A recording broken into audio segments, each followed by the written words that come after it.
Hi loves, welcome back to my channel.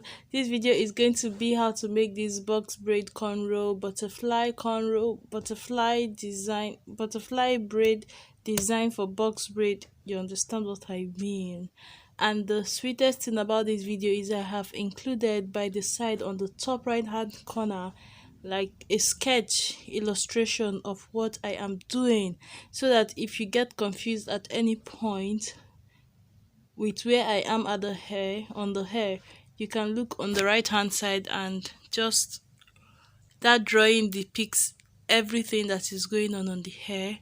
So it's going to be super easy after this tutorial. If you've ever been confused after watching this is the best video for you because it is going to be as clear as night and day. Okay, let's continue. So if you're interested in seeing the whole hairstyle, expect the video to be up after this one.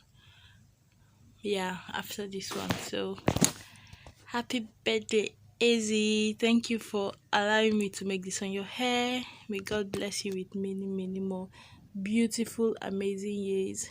Amen. Amen.